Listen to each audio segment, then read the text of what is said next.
The Hill We Climb by Amamda Gorman. When day comes, we ask ourselves, where can we find light in this never-ending shade? The loss we carry, a sea we must wade. We've braved the belly of the beast.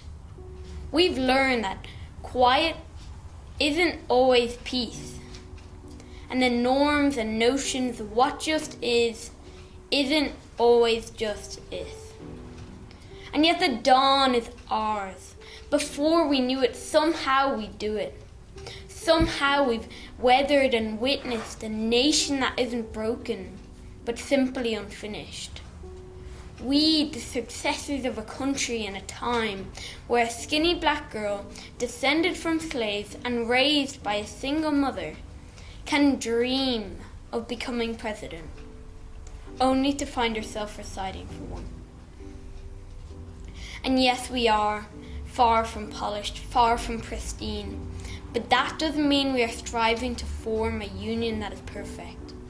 We are striving to forge a union with purpose, to compose all cultures, colours, characters, and conditions of man. And so we lift our gazes not to what stands between us, but to what stands before us. We close the divide because we know to put our future first. We must first put our differences aside. We lay down our arms so we can reach out our arms to one another. Let the globe, if nothing else, say this is true. Even as we grieved, we grew. Even as we hurt, we hoped. Even as we tired, we tried.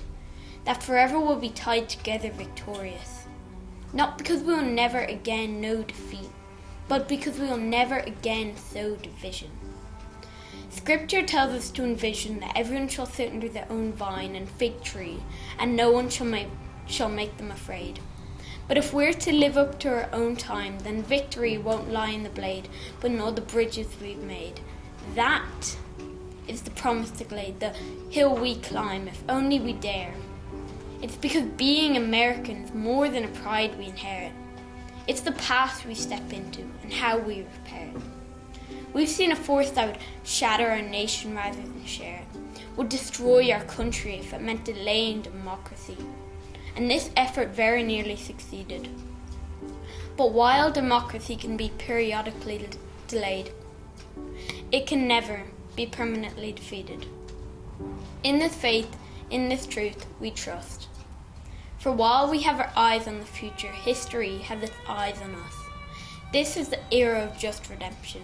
We feared at its inception. We did not feel prepared to be the heroes of such a terrifying hour, but within it we find the power to author a new chapter, to offer hope and laughter to ourselves once more. So while once we asked, how could we possibly prevail over catastrophe? Now we assert, how could catastrophe possibly prevail over us? We will not march back to what was, but move to what shall be. A country that is bruised but whole, benevolent but bold, fierce but free. We will not be turned round or interrupted by intimidation, because we know our inaction and inertia will be the inheritance of the next generation. Our blunders become their burdens, but one thing is certain.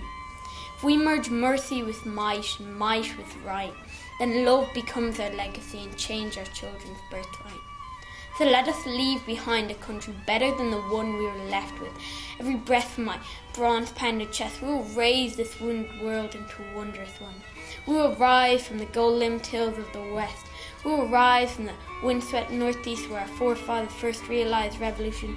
We will rise from the lake-rimmed cities of the midwestern states. We will rise from the sun-baked south. We will rebuild, reconcile, and recover every known nook of our nation and every corner called our country. Our people diverse and beautiful will emerge, battered and beautiful. When day comes we step out of the shade, aflame and unafraid. The new dawn blooms as we free it. There's always light, if only we're brave enough to see it. If only we're brave enough to be it.